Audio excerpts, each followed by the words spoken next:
Friends, అందరికీ నమస్కారం. Friends, ఈ వీడియోలో మన యొక్క తెలంగాణ రాష్ట్ర వ్యాప్తంగా ఉన్నటువంటి విద్యార్థులందరికీ ఊహించని 2 శుభవార్తల్ని మన యొక్క రాష్ట్ర ముఖ్యమంత్రి సీఎం రేవంత్ రెడ్డి గారు ఊహించని 2 శుభవార్తలను అయితే మనకు అందించారండి. మన యొక్క రాష్ట్ర వ్యాప్తంగా ఈ విద్యార్థుల ఖాతాలలోకే ఇక నుంచి ఫీజు రియంబర్స్మెంటు, అలాగే స్కాలర్షిప్స్ అమౌంట్స్ అంతా కూడా విడుదల చేసేందుకు రాష్ట్ర ప్రభుత్వం ఉత్తర్వులు జారీ చేసింది. సో ఎవరెవరికి ఈ యొక్క ఫీజు రియంబర్స్మెంట్ పథకానికి అర్హులవుతారు, అలాగే స్కాలర్షిప్స్ అమౌంట్ కూడా మన ఖాతాల్లోకి ఎప్పటి నుంచి వస్తుంది, ముఖ్యంగా మన యొక్క తెలంగాణ రాష్ట్ర వ్యాప్తంగా ఉన్నటువంటి విద్యార్థులకు సంబంధించి ఏ చిన్న అప్డేట్ వచ్చినా సరే మిస్ కాకుండా అందరికంటే ముందుగా మీరు తెలుసుకోవాలి అనుకుంటే వీడియో కింద ఉన్నటువంటి బ్లాక్ కలర్లో ఉన్న సబ్స్క్రైబ్ బటన్ని క్లిక్ చేయండి. పక్కనే వచ్చే బెల్ సింబల్ని ఆల్ పైన ట్యాప్ చేశారనుకోండి, ఏ చిన్న అప్డేట్ వచ్చినా సరే మిస్ కాకుండా ముందు మీరు తెలుసుకోవచ్చు. మన యొక్క తెలంగాణ రాష్ట్ర వ్యాప్తంగా విద్యార్థులకు రాష్ట్ర ప్రభుత్వం 2 శుభవార్తలను అయితే అందించిందండి. వీటిలో ప్రామాణికంగా మనం చూసుకున్నట్లయితే తెలంగాణ రాష్ట్ర ప్రభుత్వం ఇప్పటి వరకు ఫీజు రియంబర్స్మెంట్ అమౌంట్స్ కావచ్చు, అలాగే వీటితో పాటుగా స్కాలర్షిప్స్ అమౌంట్ కావచ్చు, మన యొక్క రాష్ట్ర వ్యాప్తంగా ఉన్నటువంటి కాలేజీల ఖాతాల్లోకి అయితే వేసేది. ఈ నేపథ్యంలో ఇక నుంచి కొన్ని మార్పులు చేర్పులు చేసి విద్యార్థుల యొక్క తల్లుల ఖాతాలలోకి డబ్బులను విడుదల చేసేందుకు రాష్ట్ర ప్రభుత్వం ఉత్తర్వులు జారీ చేసింది. అయితే బాగా గుర్తుపెట్టుకోవాల్సిన విషయం ఏమిటంటే, మన తెలంగాణ రాష్ట్ర వ్యాప్తంగా ఎవరెవరు అంటే ఏ తరగతి చదువుతున్నటువంటి విద్యార్థులకు ఈ బెనిఫిట్ అయితే అందబోతుందో క్లారిటీగా మన యొక్క రాష్ట్ర ప్రభుత్వం ఒక నోటిఫికేషన్ కూడా అయితే ఇవ్వడం జరిగింది. సో ఆ నోటిఫికేషన్ కూడా నేను మీకు ఈ వీడియోలో క్లారిటీగా ఎక్స్ప్లెయిన్ అయితే చూడడానికి ట్రై చేయండి. సో మీ యొక్క ఫ్రెండ్స్ అండ్ ఫ్యామిలీస్ అందరికి కూడా షేర్ అయితే వీడియోని చేస్తే సో వాళ్ళు కూడా ఈ విషయాన్ని తెలుసుకుంటారు కాబట్టి దయచేసి వాళ్ళందరికీ కూడా మీరు ఈ వీడియోని షేర్ అయితే చేయండి. ఇక పూర్తి వివరాలు వీడియోలోకి వెళ్ళి కనుక చూసుకున్నట్లయితే ఫ్రెండ్స్, మన యొక్క తెలంగాణ రాష్ట్ర ప్రభుత్వం ఫీజు రియంబర్స్మెంట్ మరియు పోస్ట్ మెట్రిక్ స్కాలర్షిప్ పంపిణీలలో ప్రభుత్వం విప్లవాత్మక మార్పులకు శ్రీకారం చుట్టింది. ఇప్పటి వరకు కళాశాలల్లో ఖాతాల్లో జమ అవుతున్నటువంటి ఫీజు రియంబర్స్మెంట్ అమౌంట్ నిధులను ఇకపై నేరుగా విద్యార్థుల బ్యాంకు ఖాతాల్లోనే జమ చేయాలని నిర్ణయించింది.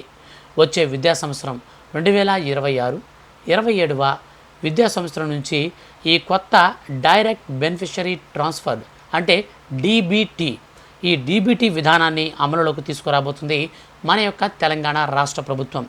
ఎస్సీ విద్యార్థులకు ఇప్పటికే అమలు చేస్తున్నటువంటి విధానాన్ని ఇకపై ఎస్టీ, బీసీ, మైనారిటీ మరియు ఈబీసీ, దివ్యాంగ విద్యార్థులందరికీ కూడా వర్తింపజేస్తూ సంక్షేమ శాఖ ఉత్తర్వులు జారీ చేసింది.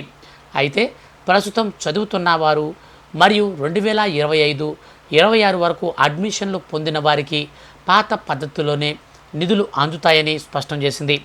ఈ కొత్త విధానం అమలుతో కొన్ని నిబంధనలు తప్పనిసరి చేసింది మన యొక్క తెలంగాణ రాష్ట్ర ప్రభుత్వం. స్కాలర్షిప్ పొందేందుకు ప్రతి విద్యార్థికి ఆధార్ సీడెడ్ లింక్ అయినటువంటి బ్యాంక్ ఖాతా ఉండడం తప్పనిసరి. సో గుర్తుపెట్టుకోండి, ఆధార్ కార్డుకి లింక్ అయినటువంటి ఎన్పిసిఐ మ్యాపింగ్ కలిగిన బ్యాంక్ అకౌంట్ అయితే ఉండాలి. ఇక రిజిస్ట్రేషన్ సమయంలో బయోమెట్రిక్ ఈకేవైసీ ద్వారా వివరాలను ధృవీకరించుకోవాలి. అలాగే 10th సర్టిఫికేటు మరియు ఆధార్ కార్డులోని వివరాలు ఒకేలా ఉన్నాయా లేదా సరిచూసుకోవాలని ప్రభుత్వం సూచించింది. ఇకపై విద్యార్థులు సర్టిఫికేట్లను ఫిజికల్ కాపీలుగా కాలేజీలలో ఇవ్వవలసినటువంటి అవసరం లేకుండా డిజిటల్ వెరిఫికేషన్ ప్రక్రియను ప్రవేశపెట్టారు. కుల ఆదాయ ధృవీకరణ పత్రాలను కూడా ఆన్లైన్లోనే వెరిఫై చేస్తారు. నిధుల విడుదల పారదర్శకత కోసం పర్ఫార్మెన్స్ అండ్ ప్రోగ్రెస్ మాడ్యూల్ను పరిచయం చేస్తుంది తెలంగాణ రాష్ట్ర ప్రభుత్వం. దీని ప్రకారం ప్రతి కళాశాలలో ఆధార్ ఆధారిత హాజరు విధానం ఉండాలి. ప్రతి కళాశాలలో ఆధార్ ఆధారిత హాజరు విధానంతో పాటు విద్యార్థుల క్లాస్ హాజరు శాతం మరియు అకాడమిక్ ప్రగతి ఆధారంగానే స్కాలర్షిప్ నిధులను కూడా విడతల వారీగా విడుదల చేస్తారు. ఈ ప్రక్రియలో విద్యార్థులకు తోడ్పాటు అందించడానికి ప్రతి కళాశాలలో కూడా ఒక నోడల్ ఆఫీసర్ను నియమించాలని ప్రభుత్వం ఆదేశించింది. అడ్మిషన్ల సమయంలో కాలేజీలు ఫీజుల కోసం విద్యార్థులను వేధించకూడదని ప్రభుత్వం కఠిన హెచ్చరికలు జారీ చేసింది.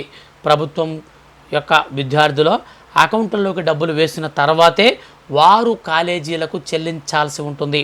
ఒకవేళ నిధుల విడుదలలో జాప్యం చేస్తే ఆ బాధ్యత తమ ప్రభుత్వానిదేనని, ఈ కొత్త విధానంపై విద్యార్థుల్లో అవగాహన కల్పించడం కోసం జిల్లా కలెక్టర్లు మరియు సంక్షేమ శాఖ అధికారులకు ఆదేశాలు జారీ చేసింది మన యొక్క తెలంగాణ రాష్ట్ర ప్రభుత్వం.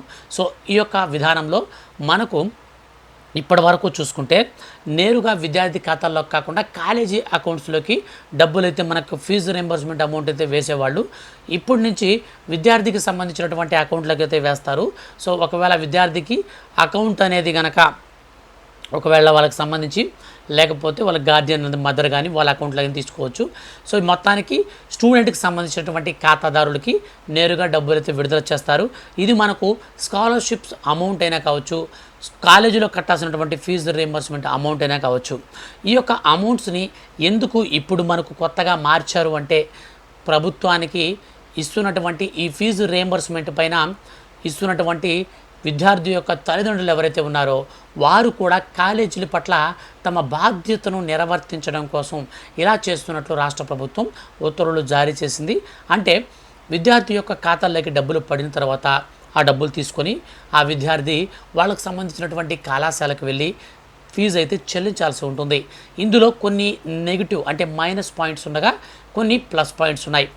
ఇందులో విద్యార్థుల యొక్క ఖాతాల్లోకి డబ్బులు పడ్డప్పుడు ఆ డబ్బులు తీసుకెళ్ళి కాలేజీలోకి వెళ్ళి పేరెంట్స్ అండ్ స్టూడెంట్ వెళ్ళి కడితే ఆ యొక్క కాలేజీలో తమ పిల్లలు ఎలా చదువుతున్నారు, కాలేజీకి రెగ్యులర్గా వస్తున్నారా లేదా, అలాగే ఈ కాలేజీలో ఉన్నటువంటి యాక్టివిటీస్ ఏంటి, ఈ కాలేజీలో సరైనటువంటి విధానంలో బోధన జరుగుతుందా, లేదా హాస్టల్స్లో ఉన్నటువంటి విద్యార్థులకైతే హాస్టల్స్లో సరిగా వీళ్ళకి చూసుకుంటున్నారా లేదా, ఇట్లాంటివన్నీ కూడా వెరిఫికేషన్ చేసుకోవడానికి అంటే వెరిఫై చేసుకోవడానికి పేరెంట్స్కి ఒక అవకాశం, గోల్డెన్ ఆపర్చునిటీ అని చెప్పొచ్చు, మంచి అవకాశం అయితే ఉంటుంది. ఇక మైనస్ల విషయానికి వస్తే గత ప్రభుత్వ కాలంలో మన పక్క రాష్ట్రమైనటువంటి ఏదైతే ఆంధ్రప్రదేశ్ ఉందో, సో ఆంధ్రప్రదేశ్లో వైసీపీ గవర్నమెంట్లో సేమ్ ఇదే విధంగా ఫీజు రీయింబర్స్మెంట్ అమౌంట్ని విద్యార్థుల యొక్క తల్లులకు లేదా విద్యార్థుల ఖాతాలలోకి డబ్బులనైతే విడుదల చేశారు. సో ఈ టైంలో అక్కడ జరిగినటువంటి కొన్ని పరిణామాలు అయితే నేను మీకు ఇక్కడ ఎక్స్ప్లెయిన్ చేస్తాను.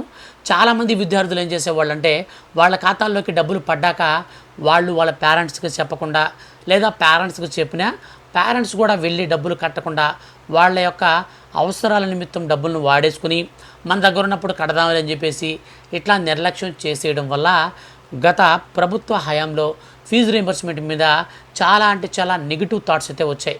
చాలా వ్యతిరేకత కూడా మన పక్క రాష్ట్రం అనేటువంటి ఆంధ్రప్రదేశ్లో రావడం జరిగింది. సో ఈ విధానంలో మీ యొక్క ఒపీనియన్ కూడా కింద కామెంట్ సెక్షన్లతో నోట్ చేయండి. అంటే కొంతమంది ఏం చేస్తారంటే ఇప్పుడు డబ్బులు పడ్డాయనుకోండి, మనం ఇంకా 10 డేస్లో కట్టొచ్చు కదా, 10 డేస్లో మనకు వేరే దగ్గర డబ్బులు అరేంజ్ అవుతాయి, ఆ డబ్బులు తీసుకెళ్ళి కట్టేద్దాం, ఇవి మన అవసరానికి వాడుకుందామని ఇట్లా ఖర్చు పెట్టేవాళ్ళు కొంతమంది ఉంటారు. అది కాకుండా కొంతమంది స్టూడెంట్స్ ఖాతాల్లోకి పడితే ఆ స్టూడెంట్స్ వాటిని దుర్వినియోగం చేసే అవకాశం కూడా ఉంటుంది. ఎందుకంటే ఇప్పటికే ఐపీఎల్ అట్లాంటి మ్యాచ్లకు కూడా చాలామంది ఇబ్బందికరంగా సో ఫ్రెండ్స్తో బెట్టింగ్స్ ఇట్లాంటివన్నీ పెట్టుకుంటూ ఉంటారు. సో కాబట్టి ఈ యొక్క విధానంలో కొంత ప్లస్ పాయింట్ ఉంటే కొంత మైనస్ అయితే ఉంది. ఇంతకీ మీ యొక్క ఒపీనియన్ కూడా వీడియో కింద ఉన్నటువంటి కామెంట్ సెక్షన్లతో నోట్ చేయండి. మొత్తంగా మనకు ఈ నెల నుంచే ఈ యొక్క విధానానికి శ్రీకారం అయితే చుడుతుంది మన యొక్క తెలంగాణ రాష్ట్ర ప్రభుత్వం. ఇక నుంచి 100% మీరు మీ కాలేజీలకి డబ్బు చెల్లించాల్సి ఉంటుంది. కాలేజీలకి ఇప్పటి వరకు చెల్లించినటువంటి గవర్నమెంట్ మన ఖాతాలోకి వేస్తుంది కాబట్టి జాగ్రత్త పడాలి. డీబీటీ అంటే డైరెక్ట్ బెనిఫిషియరీ ట్రాన్స్ఫర్ పద్ధతులు, ఇది గుర్తుపెట్టుకోండి. మీ ఆధార్ నెంబర్కి ఎన్పిసిఐ మ్యాపింగ్ అయితే బ్యాంక్ అకౌంట్కి చేయించుకోండి. ఒకవేళ మీకు ఎన్పిసిఐ మ్యాపింగ్ గురించి సరైన అవగాహన లేకపోతే సింపుల్గా చెప్తాను చూడండి. మీ దగ్గరలో ఉన్నటువంటి పోస్ట్ ఆఫీస్కి వెళ్ళి 250 రూపాయలు పెట్టి సేవింగ్స్ అకౌంట్ తీసుకోండి. మీకు ఎన్పిసిఐ మ్యాపింగ్తోనే ఆ యొక్క అకౌంట్ అయితే వస్తుంది.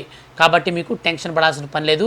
ఆల్రెడీ మీకు స్టేట్ బ్యాంక్ కానీ, మీకు ఏ బ్యాంక్ అయినా, మీకు యూనియన్ బ్యాంక్ కానీ, అలాగే ఇండియన్ బ్యాంక్ కానీ, ఏ బ్యాంక్ అయినా సరే మీకు ఎన్పిసిఐ మ్యాపింగ్ ఆల్రెడీ అయిపోయి ఉన్నా సరే మీరు ఈ ఒక్క పని అయితే చేసుకోండి. పోస్ట్ ఆఫీస్కి వెళ్ళేసి అకౌంట్ చేయించుకోండి.